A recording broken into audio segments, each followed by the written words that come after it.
of Homeko saw him. Ibuki asserts that they can never predict when Masachika will strike again. Sukimiko empathizes with his concern but warns that excessive preparedness would cause anxiety, likening it to putting the cart before the horse. This high school, the home of third year Class 4, is equipped with numerous cameras that miss nothing, brutal traps to repel intruders, and 22 elite students. For Homeko, the high school is a sanctuary. Ibuki is puzzled by the mention of 22 students and speculates that they don't include him. He admits intruders and 22 elite students. For Homeko, the high school is a sanctuary. Ibuki is puzzled by the mention of 22 students and speculates that they don't include him. He admits he doesn't want to lose massive both Tachiya and Sumiko clarify that she is a woman. Stunned, he realizes his mistake and jumps back. Sugimiko declares that he cannot trust Ibuki to escort anyone at the moment and orders him to rest. Ibuki becomes angry, thinking it's madness to exclude him at such a critical time. Since the class is Jingu Gang's property, they cannot fight Masakika here, so he, as an outsider, is the only one capable of opposing them. His thoughts are interrupted as someone calls for President Akabane. He sees her running toward him, fleeing from others. She hides behind him, grabs him to make it appear as if she is restraining him, and tells the others to run away. They flee in fear.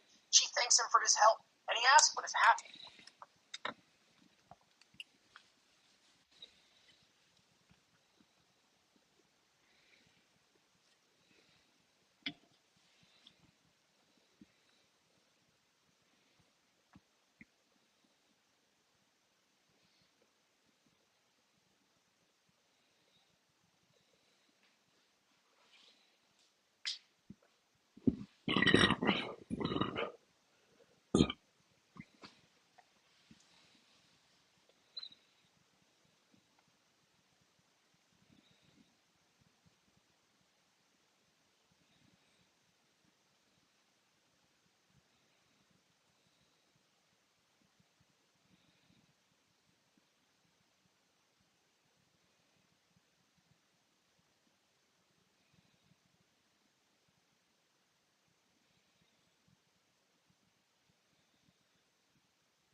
explains that ever since they returned from Golden Week, students have been constantly seeking her advice. Initially manageable, the number of students increased exponentially. He comments that it must have been overwhelming if even the student council president ran away. She agrees and recounts the kinds of questions people ask her. He remarks that their reliance on her shows their acceptance of her, a stark contrast to his own experience of being shunned. She acknowledges this, saying that he is the only one she can confide in like this. He blushes, realizing that his true motivation is not about being recognized by class 3 to 4 or defeating Masachika.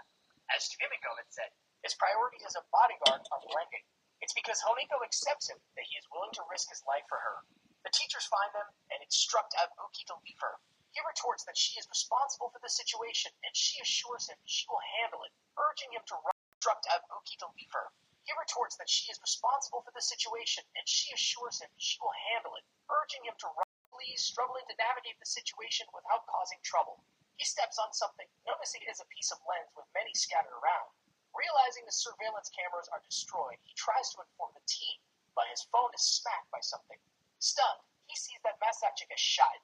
She details his personal information. He is a student in 3rd year, class 4, born on August 10, with blood type A, weak in physics and math, and in love with Honiko.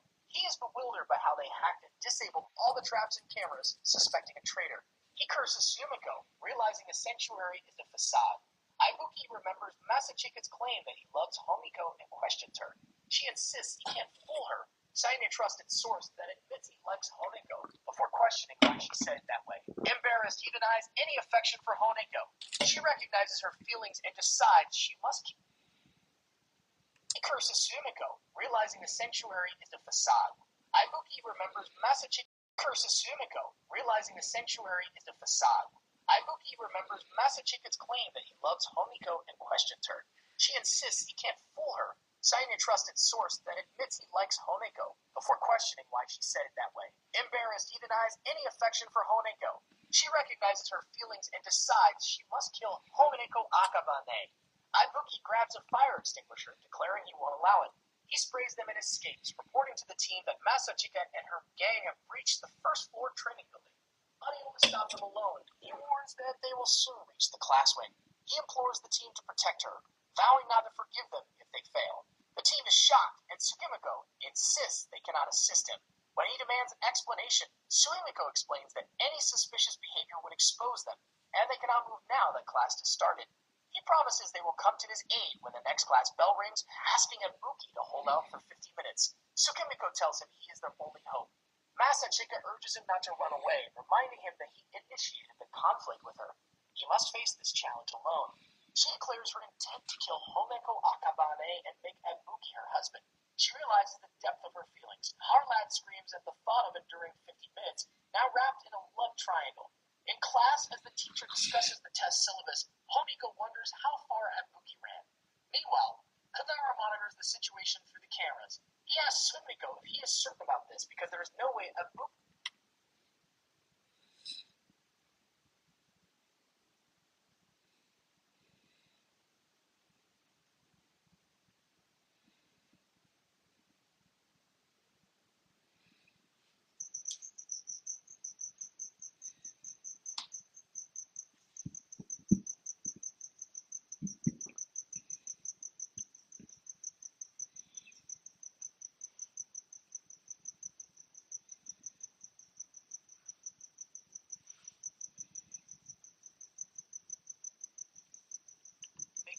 her husband.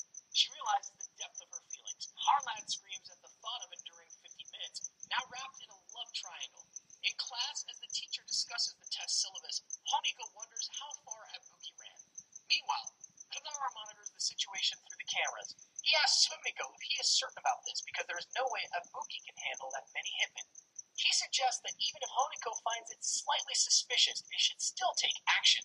Sugimiko tells him to quiet down, insisting that none of them need to move because Ibuki will be fine on his own. Masachika orders her husband to hurry and take down Ibuki, emphasizing that their target is Honiko, and instructing them to destroy all the cameras to avoid trouble with her father.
Sugimiko observes that the intruders have figured out the cameras and traps completely, suggesting a well-planned invasion intended to avoid causing a ruckus. He tells Ibuki that it's good news since there are no classes on the first floor of the training building, granting him permission to go as wild as he wants. Ibuki retorts that it's not good news as he has 50 minutes until the next chime and he needs to keep blocking the attackers. He tells Sugimiko to shut up and let him concentrate. Sugimiko advises him to stay calm, assuring him that he will be fine and that he, as the commander, will lead him to victory. Ibuki runs away, and the Hitman remark that he has been a stubborn brat for a while now, but will soon reach his limits. They all attack him simultaneously, and Sugimiko instructs him to kick the door 8 meters ahead.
Ibuki kicks it, releasing tables and furniture that entrap the Hitman.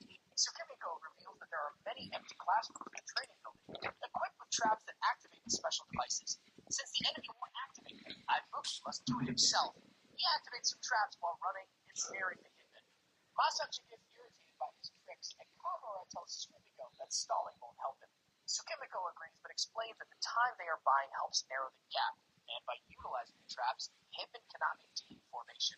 This creates a series of one-on-one confrontations, which is Ibuki's domain. Ibuki punches a Hitman, taking him down, and is amazed by Sugimiko's instructions that have turned the battle in his favor. Master Chicken is annoyed, unable to believe that Ibuki, a mere kid, is causing so much trouble. The Hitmen are bewildered by his transformation. Ibuki is pleased, thinking he can now easily endure the 50 minutes, but he lets his guard down and gets attacked by reinforcements. They all watch him through the cameras, noting he still has 40 minutes to go as the situation worsens.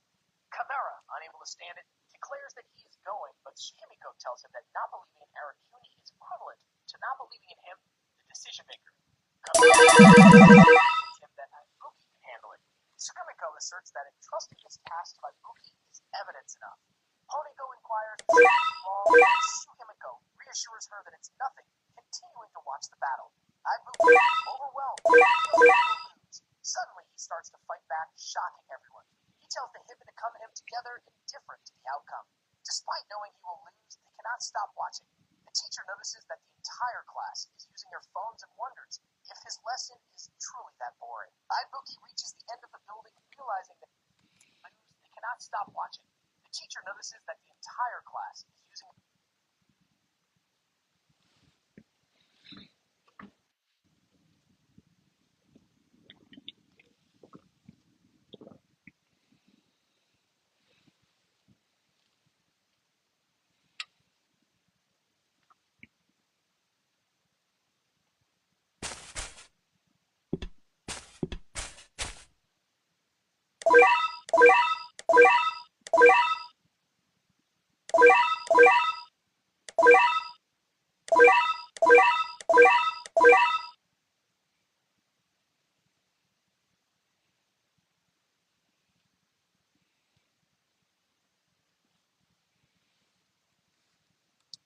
phones and wonders if his lesson is truly that boring. Ibuki reaches the end of the building, realizing that if the hitmen reach this point, they will reach the classroom wing.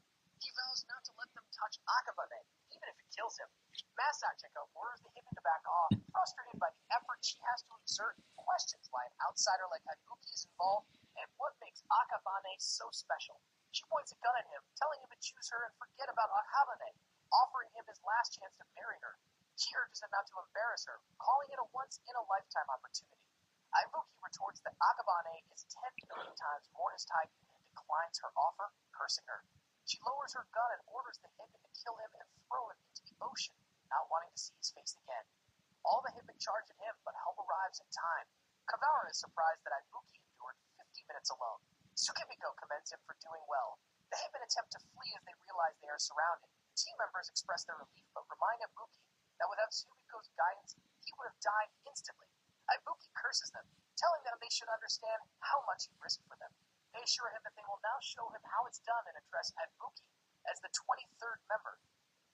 Downing roots fight stubborn odors in one wash. What if there's another way? Paragon, the new refillable fragrance by Prada. Sometimes it takes a different approach to see the possibilities all around you. Capella University is an online accredited university, so you can be confident you're getting a quality education on your terms.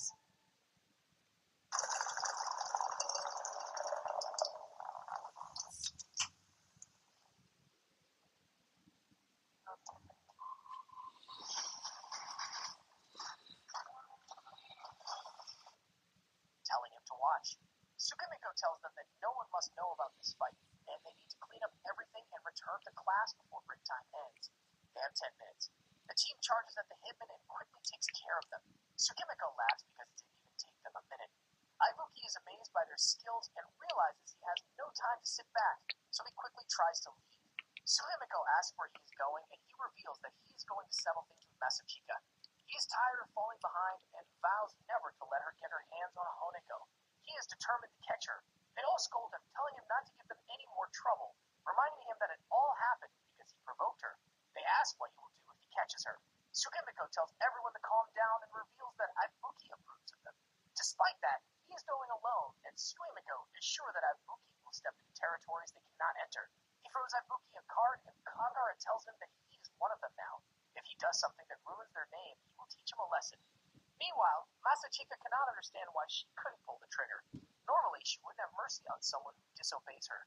However, it doesn't matter because there is no way Ibuki could have survived against that many hitmen. She bids goodbye to her first love. Ibuki appears out of nowhere and tells her not to get too carefree.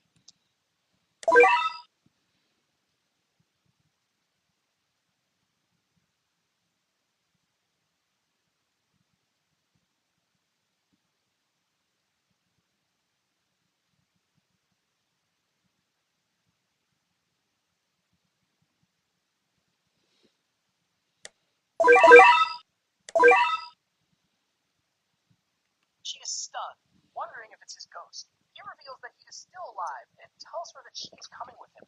She understands. He takes her to the boss. Her father tells her that he heard from Ibuki that she tried to hurt Honeko.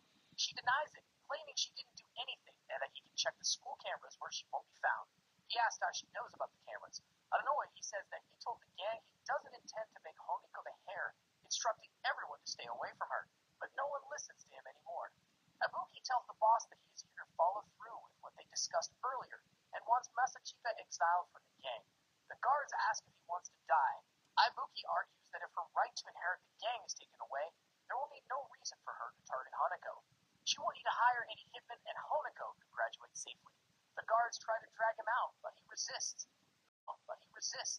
Masachika tells her father not to listen to Ibuki, insisting that the gang needs her and she is the only one capable of taking over the Jingu gang. Ibuki breaks free and declares that he doesn't care if the gang disappears. He will crush it if he has to, so that she can laugh and smile. The boss commends Ibuki's courage, noting that few members possess such brazenness. He takes out his gun, agreeing with Ibuki that he needs to let go of his parental affection. Ibuki tells him to stop, but the boss shoots. Ibuki asks who kills their own daughter, but the boss reveals he shot the gang's emblem. He tells her that she's exiled and should never show her face again. She trembles and pleads, but he declares he has no daughters and leaves. Masachika trembles and screams that there is no way. She is the daughter meant to take over the gang. This is the end for her. She'll blame Ibuki, not Akabane.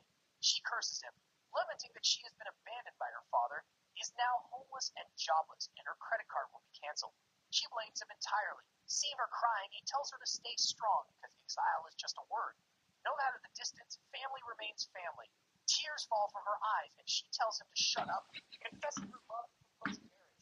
He notices she is losing it and never expected things to end.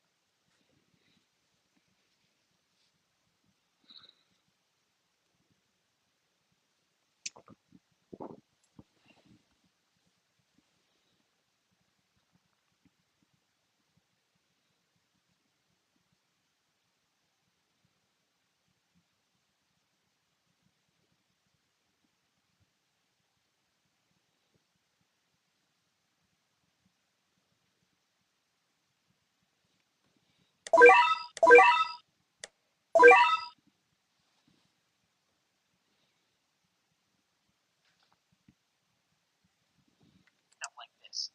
Unsure of her next move, he tells her he understands and invites her to stay in his place. The next day, she enters Ibuki's home and greets his father, calling him father-in-law and offering him a castella. His father is confused and asks Ibuki what is going on. Ibuki explains that it's for surveillance, intending to keep her there so she doesn't scheme anything about Akabane. He adds that she has some important information. In her room, Masachika wonders if her greeting was appropriate and if Ibuki thinks of her as a vulgar woman. She resolves to behave herself, blushing at the thought of living together. Ibuki calls her by her first name, telling her she no longer needs to target Akabane's life and asks her to reveal a traitor within the class. She prepares to tell him. The members of the class are shocked to learn that Masachika Jingu has been exiled. Ibuki explains to them that Akabane will no longer be targeted by Hitman. Despite this, they all appear displeased, which confuses him, prompting him to ask about their reaction. They are discontented because he has stolen the limelight from them, which he thought they had accepted. They all leave dissatisfied. The Hitman threat is now gone, and he just needs to catch the traitor who betrayed Akabane. Earlier, Masachika shows him the messages from the traitor, revealing that she received this message 3 months ago and became aware of Honeko's existence. They never responded to her messages, but after seeing this message, she was convinced of their seriousness. He is shocked by the messages, and she tells him the name of the traitor. Back in the present, Ibuki suggests to Sumiko that they should work together to guard her today. He agrees. Sugimiko is the commander of class 3 to 4, while Ibuki is still an amateur, and he keeps pushing important rules onto him. If all of this was to influence the Hitman to kill Haneko, then he will not forgive him. Akabane is guarded 24 hours a day on the road to school, around her house, and at her travel destinations, and this will not change until she graduates. Today, her route is her path home, and if she goes straight, it will not be a problem and will not take long. She helps many people on her way, which annoys him. The coast is clear from everyone's side, and with the Hitman gone, the area seems completely safe. Sumihiko asks Ibuki if he wants to talk to him, because he has had that look on his face the whole time. Ibuki asks if he's known the guys from 3rd year, class 4 for long. Sumihiko confirms they've been together for 10 years. He is stunned. Sumihiko further reveals that they are like childhood friends, more like a family. It's a bit embarrassing for him, so Ibuki shouldn't tell others. Ibuki grabs him and asks why he has betrayed the class. Sumihiko is amazed and smiles, admitting that he has already been found out. Ibuki is angry that he actually admitted it, and that everything he said was a lie.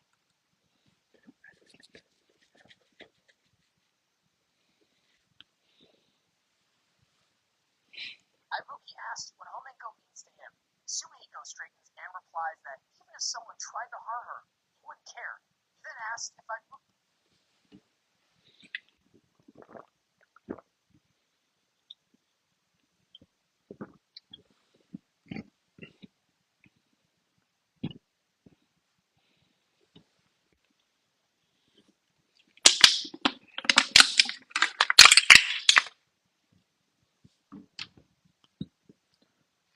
plans to expose him in front of everyone. Ibuki answers that he'll take him down first, then bring him before the boss. Sumihiko laughs, says he's too soft, then lands a quick punch and apologizes. There's no time to talk. Mirai has arrived. In some building, Ibuki is tied up, and another guy asks Sumihiko what is up with him. Sumihiko reveals that he just roughed him up a little. The guy says that this means he has been exposed as a spy. Tsukimiko reveals that he won't help them get rid of him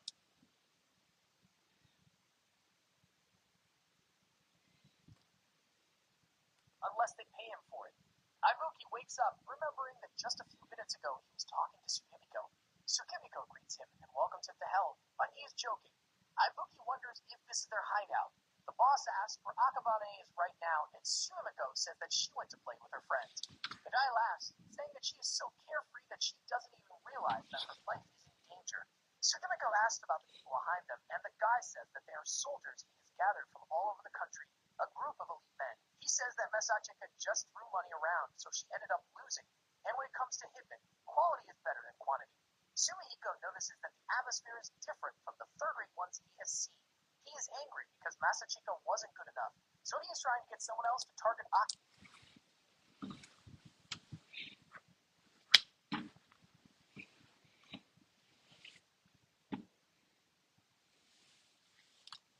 Akabane. The other man asks his brother if Sumihiko is the informant he hired to infiltrate the school. The leader shakes his head, explaining the real informant is already on campus. Sumihiko adds with a smirk that the informant is actually 50 years old. He shows them a picture and asks if they are talking about this guy. He had heard that a new teacher had been hired recently, so he decided to say hello. The teacher told him that he was going to Meetup Place. Tsukimiko recognizes them from the Ogami faction of the gang. They all take out their weapons. Suddenly, Ibuki breaks free and kicks one of them in the face. They are stunned that he broke the ropes without any help. Tsukimiko expected it and thought that it was time he got moving. The guy is stunned that they are Hanako's bodyguards. Ibuki is confused and asks if they are not partners. Sumihiko denies the accusation. Ibuki asks if he's the traitor who leaked information about Akabane to provoke Masachika. Tsukimiko claims it's news to him, but admits that, as commander, he doesn't believe risking his life to protect Akabane is worth it. Everyone else is giving their all except him, which corresponds to betrayal. Shocked that his words were twisted, Ibuki snaps that Sumiko should have been clear from the start. Tsukimiko insists he was. When Ibuki brings up the email sent to Masachika, Sumiko reveals he was deceived by an imposter. Twisted, Ibuki snaps that Sumiko should have been clear from the start. Tsukimiko insists he was. When Ibuki brings up the email sent to Masachika, Sumiko reveals he was deceived by an imposter and feels betrayed. He then kicks Ibuki into cover, handles some enemies, and joins their boss. Ibuki asks if Sumiko is on his side, and he confirms. Ibuki urges them to finish off their enemies quickly so they can talk. Tsukimiko agrees. 2 years ago, two gangsters cornered a kid, aggressively demanding his wallet and threatening him with violence. As a student at Susoji School, he should be carrying plenty of pocket money. Sumihiko, realizing he's in a dangerous situation, notes he can't make a scene without attracting unwanted attention, which could make things worse. Just then, Ibuki bursts onto the scene with a fierce expression, smashing the gangsters' heads together and throwing them to the ground with remarkable force. He approaches Sumihiko, introducing himself as a fellow student in the same year. Noting that Sumihiko is already in trouble so early in the school year, Ibuki offers his hand to help. Sumihiko, overwhelmed and crying, pulls back, saying he has no money to give. Ibuki's frustration boils over. He curses Sumihiko as a fool, scolding him for his weak demeanor that attracts troublemakers like these gangsters. Ibuki insists that he needs to stand up for himself and hold his head high. To help him, Ibuki thrusts a pair of earrings into Sumihiko's hands, claiming that these will make him look more respectable and ward off future trouble. Sumihiko, skeptical, worries that the earrings will only make him stand out more.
sleepy in elementary school. Bewildered and frustrated, Ibuki asks how she remembers of a specific detail from so long ago, clearly bored by the situation. The scene then shifts to the present, where Ibuki is engaged in a fierce battle with a group of masked men. He exerts all his strength, but eventually collapses, gazing up at them, feeling your superior power. One of the masked men smirks, commenting that Ibuki has a lot of spunk, which is why they decided to test him. However, he's just an inexperienced kid. Ibuki, infuriated, demands to know what they're doing. One of the men suggests they should eliminate him now, but another interrupts, noting their boss sitting there. Ibuki notes Sumihiko has strategically positioned himself as a distraction, but he remains puzzled by the ongoing attempts on Akabane's life. A gangster shouts at Sumihiko, demanding he release his brother and questioning whether he realizes the consequences. Sumihiko calmly explains that he is the property of the Jingu gang and he will be disposed of, but Ibuki is merely an outsider. If he hurts them, they cannot take revenge on the third year, Class 4, as it would publicly expose their intention to target Akabane, making it a declaration of war. The gangster, enraged, accuses Sumihiko of deliberately creating this situation, calling him a traitor and questioning whether he is trying to make the gang his enemy. Sumihiko smirks, stating that he already has a family he values deeply, a family of 21 members. Now this family is at risk for the sake of a single girl. He would prefer to ensure their safety, and suggests that if they withdraw their forces now, perhaps everyone could have a better time. He just wants to protect Class 3 to 4 as they've grown up together and want to graduate together. That's why he shoulders all the responsibilities. The gangster orders another to report it to the higher-ups, asking what he should say to them. Meanwhile, Ibuki continues fighting the masked men, struggling as they overpower him. As they beat him, mocking his efforts, Sumihiko arrives, telling Ibuki to rest, as it's his job to protect him too. Smiling, Ibuki notes the earring he gave Sumihiko. He explains that they can't afford to lose, because if Ibuki is Akabane's bodyguard, then he is the bodyguard of third year, Class 4. Ibuki looks at him in shock, thinking this guy has his own convictions, and he's moving forward with the intent to protect. That means he's just like me. He realizes that Sumihiko is not a traitor. Together, they charge the gangsters, knocking them down with their unique moves. Ibuki is astonished, thinking, what's wrong with him? Why is he a leader? He concludes it's because Sumihiko is the strongest.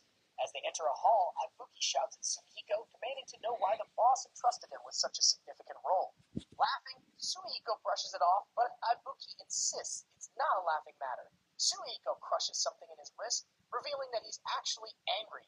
He smirks and asks Ibuki if he can lend a hand in hunting down the traitors, stating that nothing is more reliable than having him as an ally. He extends his hand. Ibuki, eager to find the traitor who sold out Akabane, realizes he's been manipulated into doing all the work.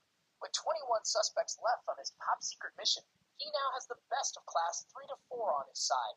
He takes Sumihiko's hand, telling him not to hold back. As Ibuki steps outside, looking at the moon, he thinks that for a moment he won. At this rate, he's confident he can keep Akabane safe until they graduate. Suddenly, Akabane appears and he freaks out, asking her why she's there. She explains that she came to play a game with Nine, but more importantly, asks where he's coming from. She then scolds him, citing the business affecting public morals.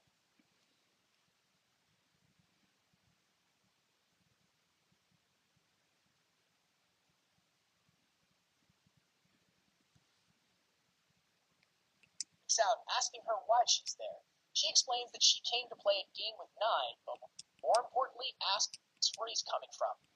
She then scolds him, citing the business affecting public morals regulations law and accusing him of using a hostess club by falsifying his identity, calling him a pervert. He tries to explain that she's mistaken, but as Akabane chases after him to beat him, Sumihiko laughs at the scene. In the past, as Sumihiko visits the Jingu gang, his master asks him why he's there and how his high school life is going. Sumihiko shows him a picture, stating that whenever he sees this guy, there's never a dull moment. The master looks at the picture and asks who it is. Sumihiko explains that it's someone who can seriously protect Akabane.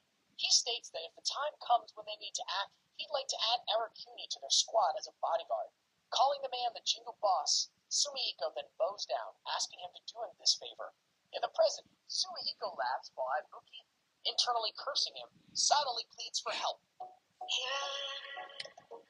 been a while, Yeah, school's good. Well, my roommate's Brian Cox. You? Yeah, I think he's just here for the access to number one for students. My name is Brian. My interests are food. I'm saving money on food. Oh, Mr. Fox. Not you. Yeah. loves those discounts. The tale begins in a modest home where a middle-aged woman stays on a phone call while simultaneously managing.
Chores. The caller expresses concern over her lifestyle as a single mother, but she reassures them that everything is manageable.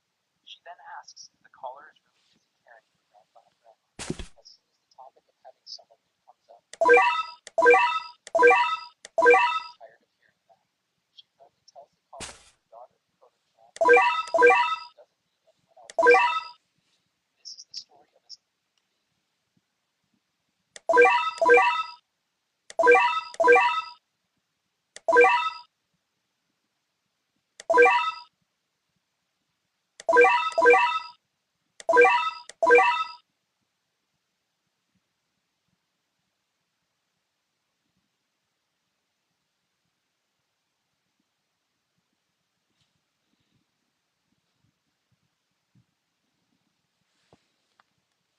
in a modest home where a middle-aged woman stays on a phone call while simultaneously managing chores.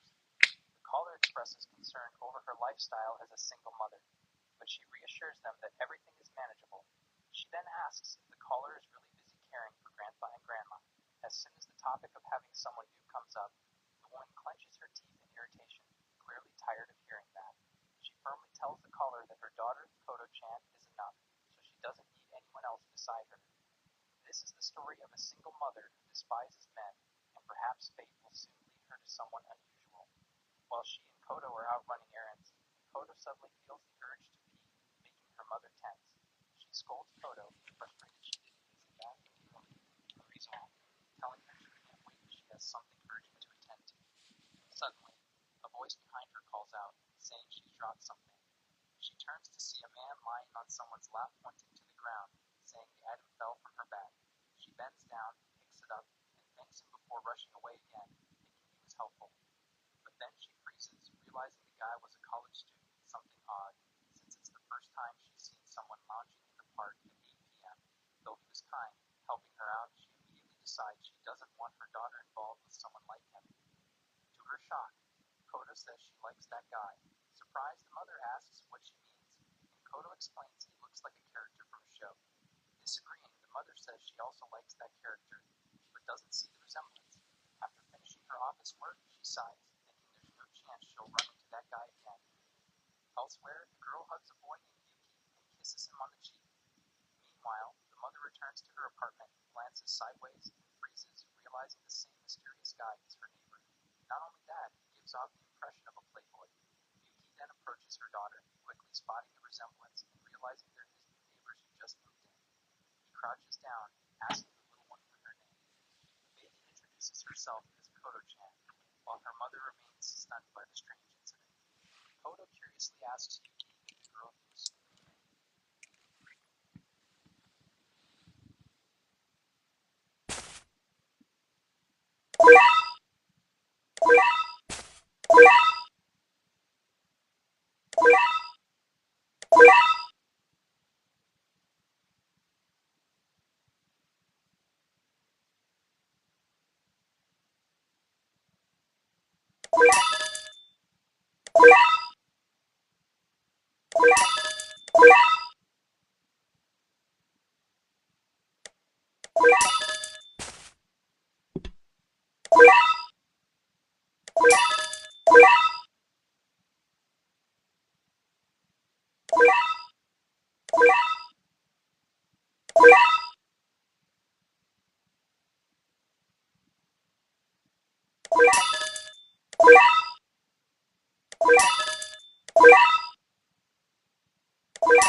sensing he might be indecent.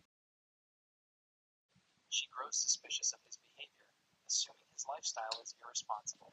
She thanks him for helping that morning, but criticizes him for being a student who skips class, believing he wastes time instead of focusing on his studies.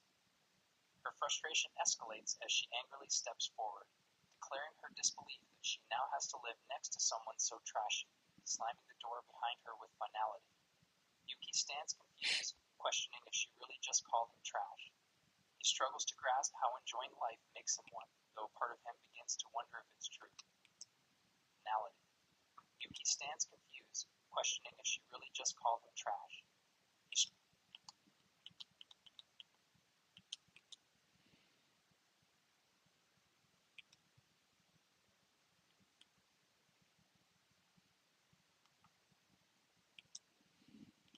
He struggles to grasp how enjoying life makes him one, though part of him begins to wonder if it's true. With a light knock of his head against the door, he mutters to himself that she's a tough mother.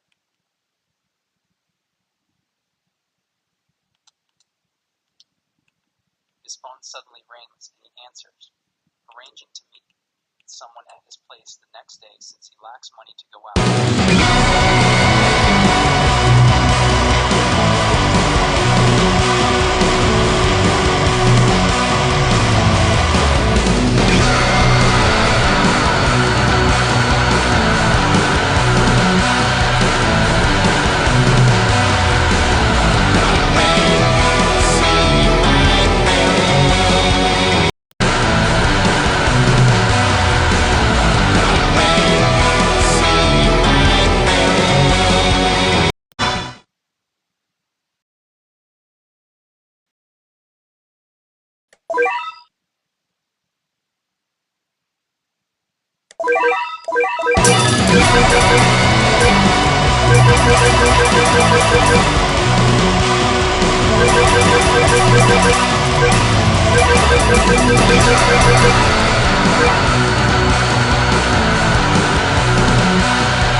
And she remains irritated by her situation.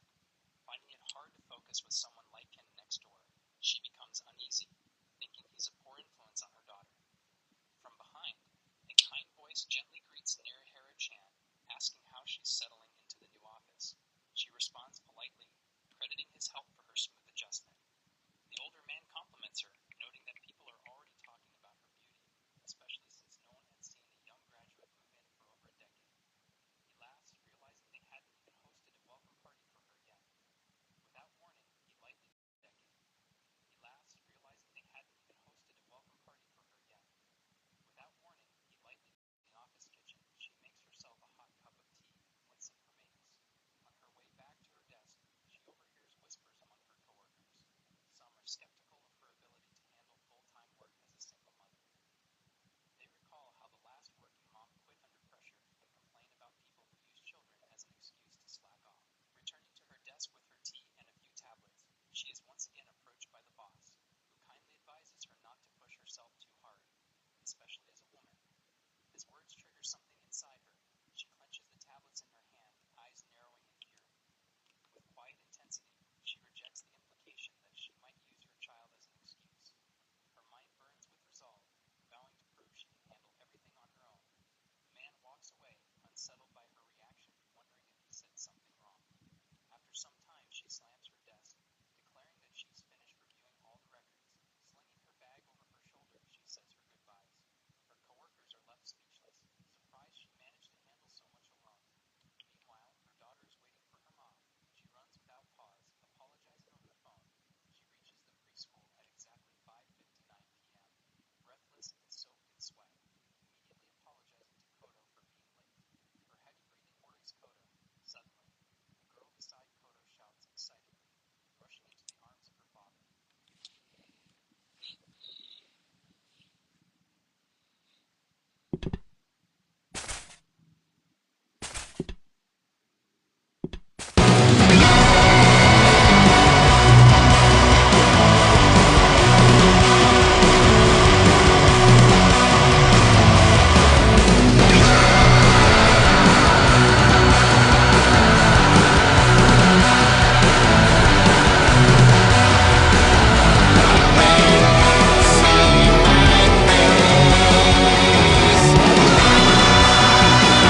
The mother and daughter quietly watch the sweet moment.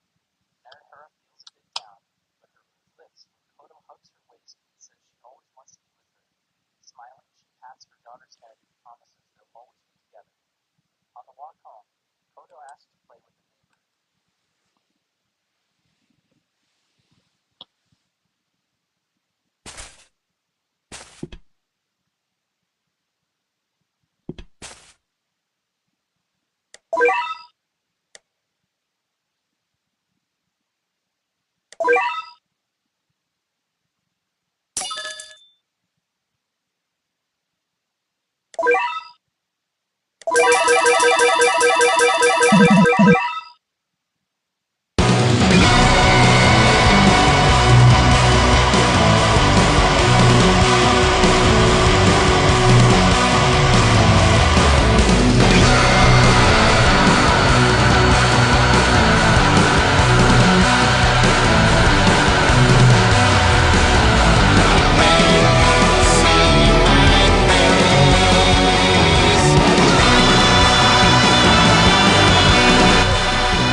Laptop. She watches her daughter. Kodo continues to protest, claiming the food tastes bad. Later that night, Narahara is exhausted, barely holding herself up at her laptop. She watches her daughter sleep from the doorway and reminds herself she must keep pushing forward to become a full-time employee. She reflects on how she once apologized to her own mother for not choosing a different path after her previous marriage failed. Relying on someone else only made her feel worse. For someone like her, love only causes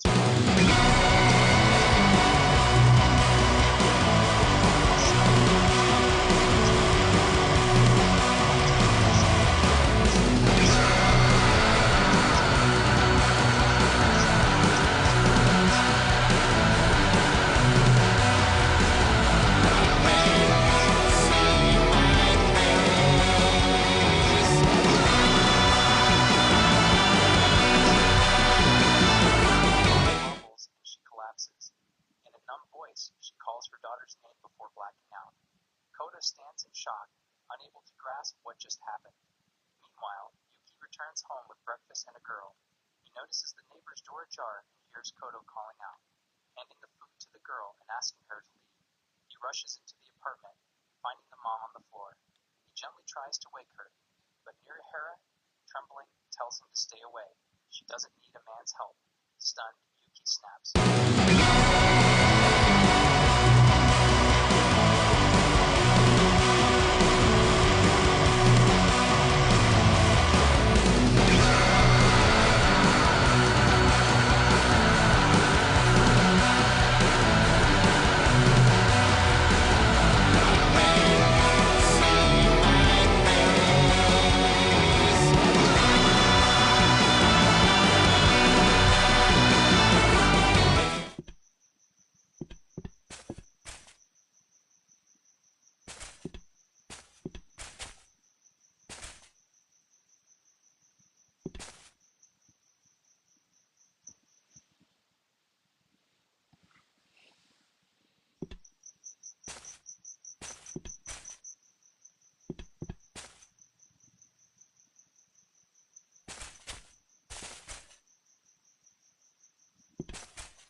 Still teary-eyed, gazes at him and says he looks like a cool character. Yuki turns back, amused, especially since he's still wearing an apron. He prepares a table full of delicious food, while Narihara slowly wakes up, her head still pounding. Noticing she's awake, Yuki guesses she fainted from anemia, and tells her he informed her office. He adds that she's clearly pushing herself too hard. Looking around at her apartment, he wonders aloud if she's doing everything alone. Mentioning he has a younger sister, he says he understands what it's like. He tells her bluntly that she has to rely on people sometimes. The woman clenches her fists and apologizes, admitting that as a single mother with no support, every time she seeks outside help, her confidence weakens.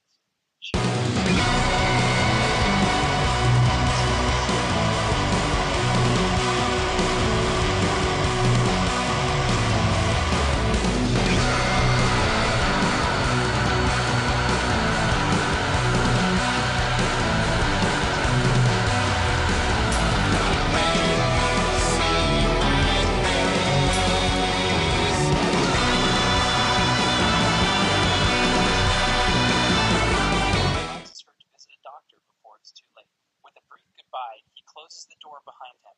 The mother and daughter begin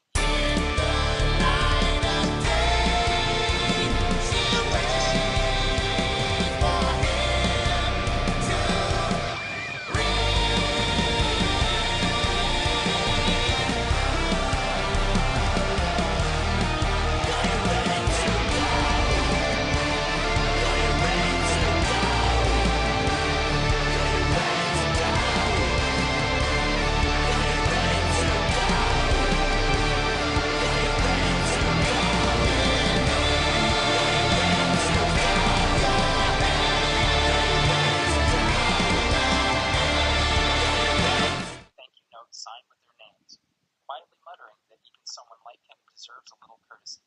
She rings the bell repeatedly until he finally opens the door. Spotting the meat inside, Yukai lights up, briefly lost in thought. Tuko, unsure how to react, urges Koto to head home. But she steps forward and loudly thanks Yuki, saying she loved the meal and is grateful he helped her mom. He smiles softly and closes the door. Koto sighs in relief as Tuko gently pats her head. Just then, a loud crash followed by furious shouting echoes from Yuki's apartment, leaving both of them frozen, Tuko visibly shaken. Back home, Tuko turns on the TV, surprising Koto. It's the first time she's ever been allowed to watch it. Her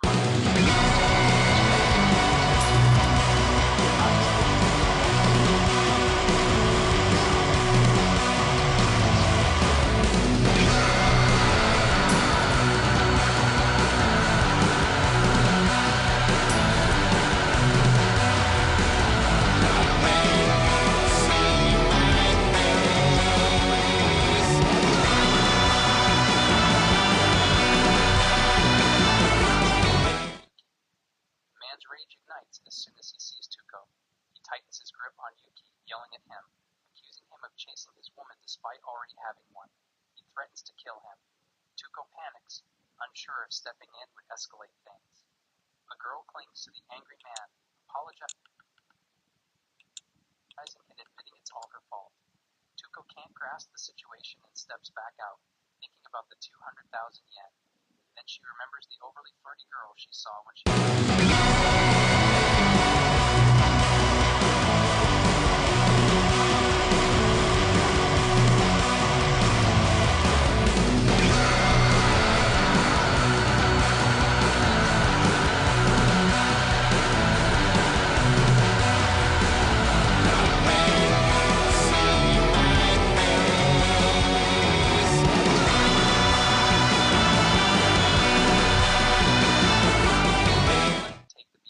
It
pushes her hand away and shouts for him to let go.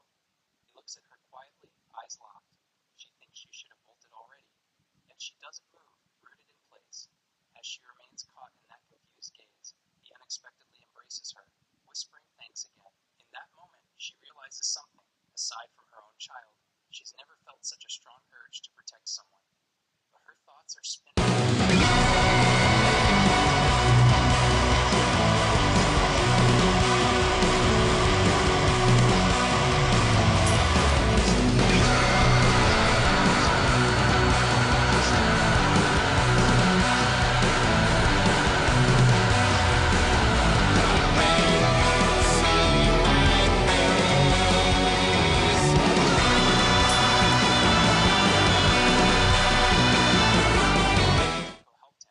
She eyes the door and asks if she can see. She gets head. When she takes a bite,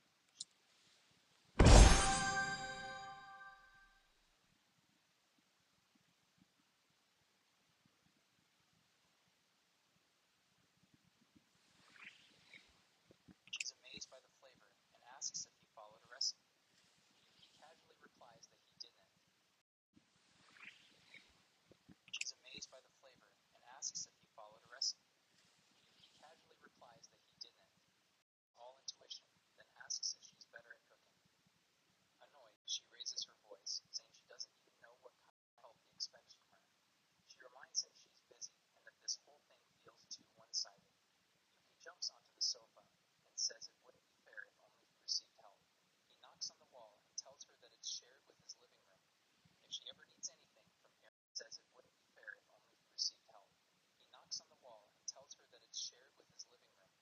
If she ever needs anything from Aaron's table, she just has to knock, and he'll be there. He smiles, thinking about the food. Tuco's mouth waters. It's that good.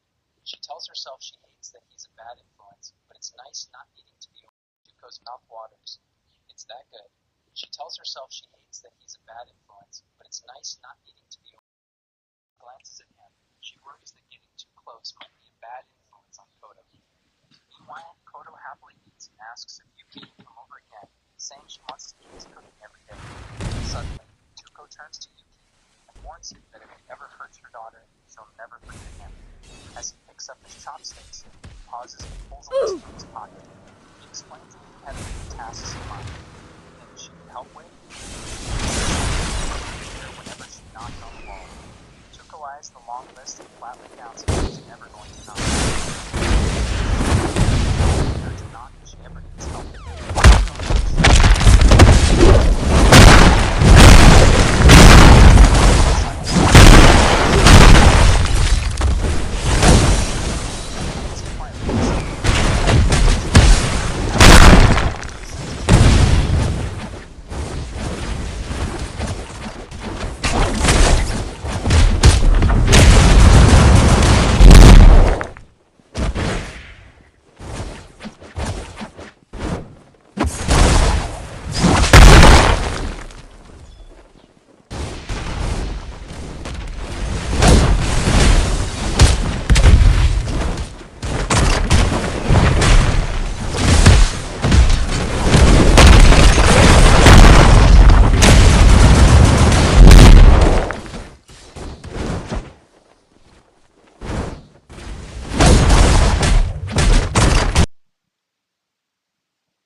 Before she fully stirs, Yuki leans over and kisses her forehead, gently calling for her to wake up.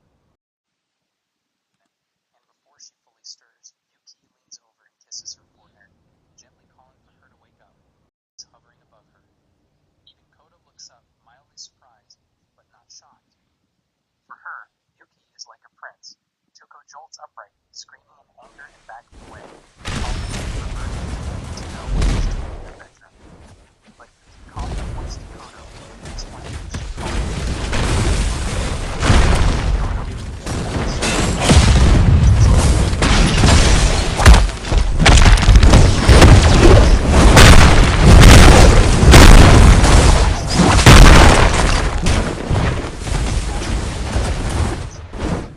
He grins, and she knows on the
looks slightly tricked, but without much protest. Back inside, Tuko crouches beside Kodo and gently scolds her, warning her not to call Yuki unless it's...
She believes Yuki will always come when she asks.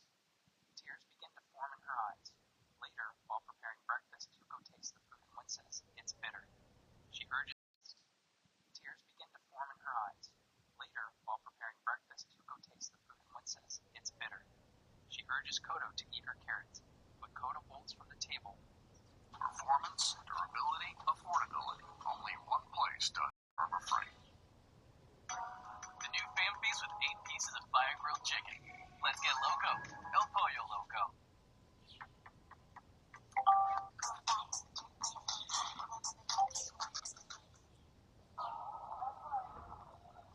Big day, everybody. That's the spirit. Big day, everybody. That's the spirit. We're having lots of fun. Rushes to the wall and starts pounding it, shouting for help. She complains that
she genuinely needed help.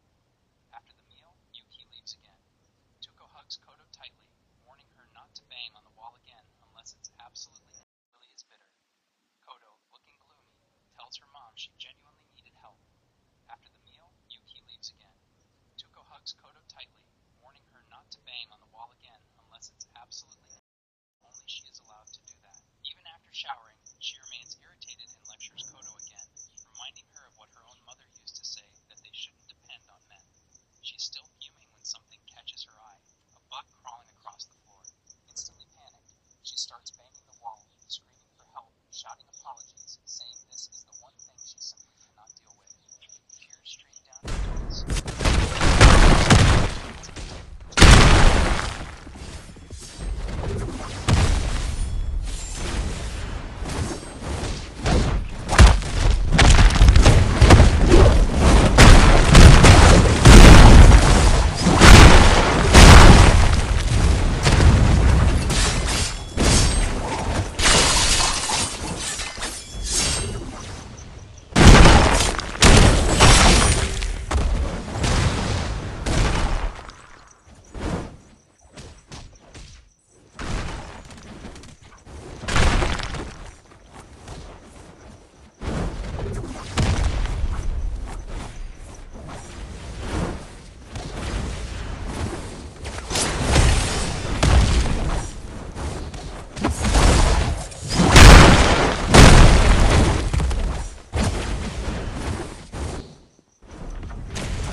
especially since everyone had been looking forward to this.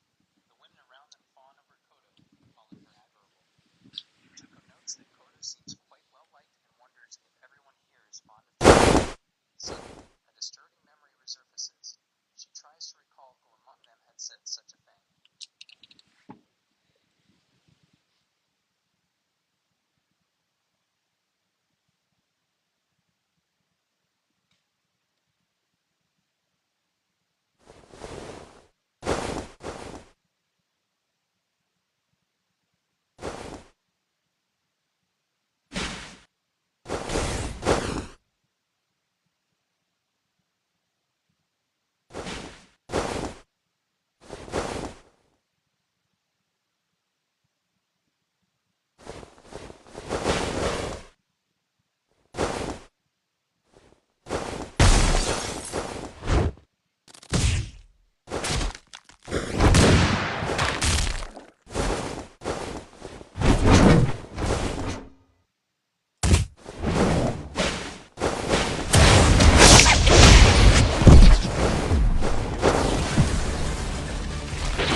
Tells herself to stop.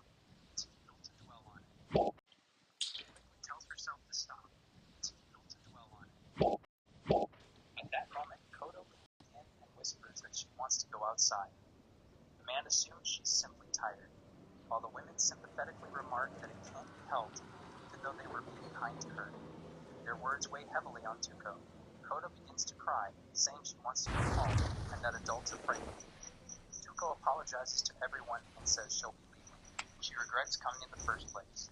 Now that she reflects on it, Kodo is extremely timid and has likely picked up on various things by herself. Tuko apologizes once more and comments on how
Just then, Yuki appears and offers to carry Koto on his shoulders. Both of them are left speechless as he effortlessly lifts her up and asks if it's her first time riding like this. He appears and offers to carry Koto on his shoulders. Both of them are left speechless as he effortlessly lifts her up and asks if it's her first time riding like this. To know why he's here and where he's been the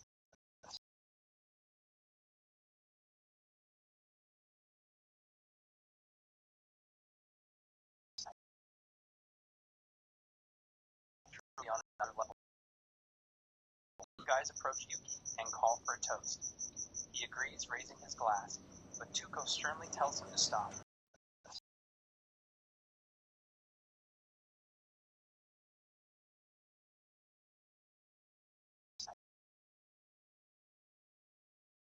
On another level.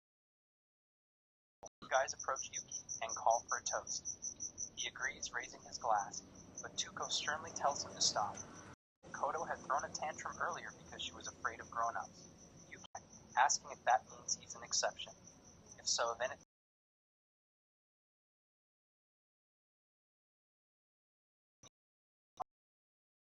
tasting people, and they all join in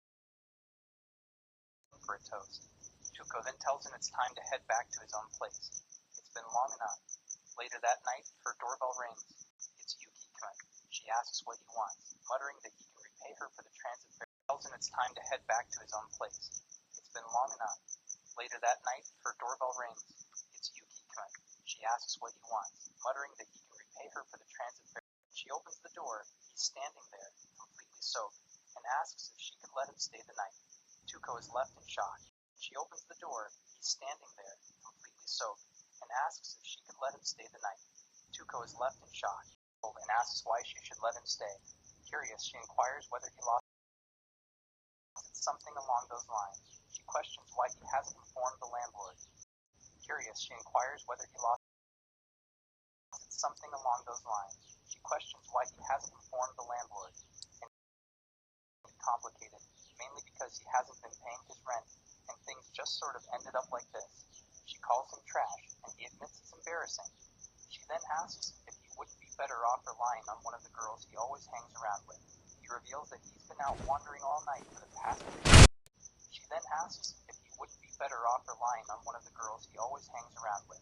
He reveals that he's been out wandering all night for the past week.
are absolutely worthless. Koda responds people should help those in need, and although Yuki helps her when mom's struggling, she won't return the favor. Eventually, she relents and lets him inside. He asks if she has any spare clothes he could wear. She retorts that his sense of fashion is terrible, and he casually mentions that his current outfit was something he got from a junior at work. She retorts that his sense of fashion is terrible, and he casually mentions that his current outfit was something he got from a junior at work. Infuriated, she demands to know why on earth would she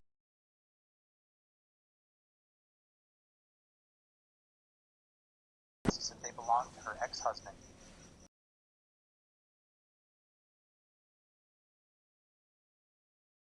Something she never threw away because the clothes.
4 years ago, her husband said he.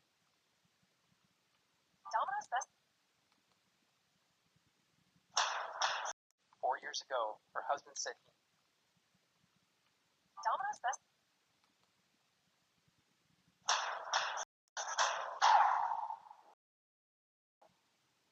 Modern marketing. Modern marketing can feel like you need to read consumers' minds. The tale begins in a modest home. Read consumers' minds. The tale begins in a modest home.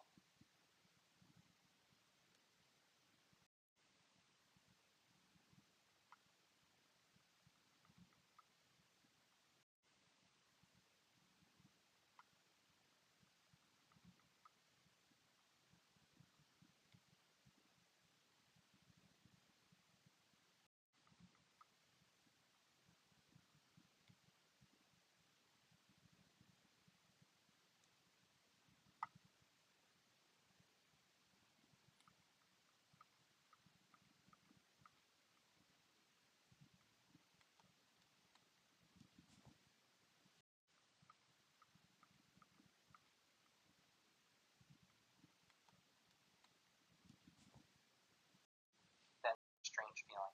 She wonders aloud why he's smiling so much. She tells him it's just a way because the husband said he needed them for a last-minute trip. It was the first time she went shopping with Kodo. She had just given birth, was in pain and sleep-deprived, yet she did her best and managed to buy them. But they turned out to be the wrong size. Yuki laughs, and she recalls that although they were only one to buy them. But they turned out to be the wrong size. Yuki laughs, and she recalls that although they were only one size, he refused to wear them because it would have reflected poorly on him. But back then, she couldn't afford to care too much about her husband's pride. Yuki asks if the shirt looks better on him, and she chuckles, replying that it absolutely does, and who would have guessed it was such a handsome shirt. Kodo exclaims that he looks like he can keep it. Seeing him wear, Kodo says she wanted to play with him, and when she peeks over at him, she remarks that he looks upset. Tuko notices that he even makes faces in his sleep. The following morning, she realizes that neither of them is awake yet. Can't be helped, she thinks, and decides she'll try contacting the landlord. As she checks the documents for the contact details, she spots the room number and can't believe what she's seeing. She begins As she checks the documents for the contact details, she spots the room number and can't believe what she's seeing. She begins to hear her neighbor. The door opens and she asks if this isn't Yuki's apartment. The man replies that she's another one of her.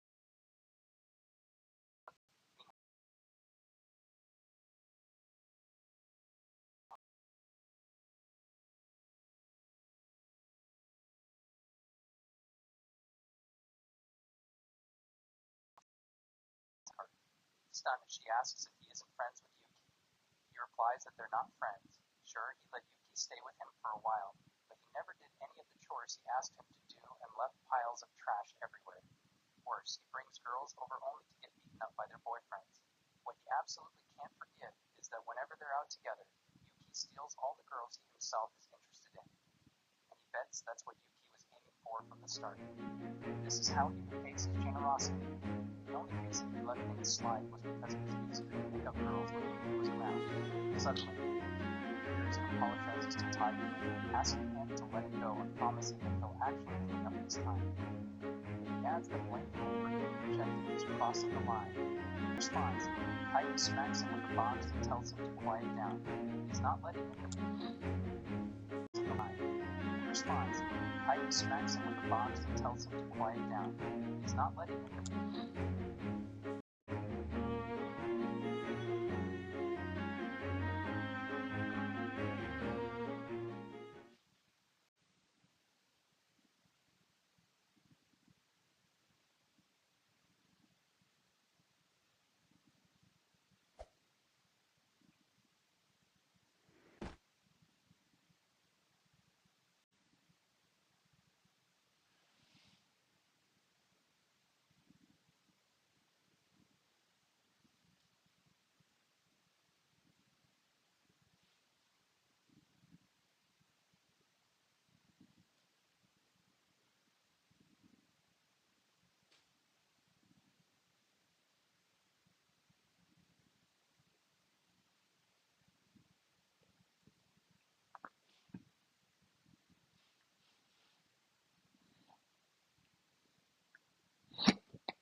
blow.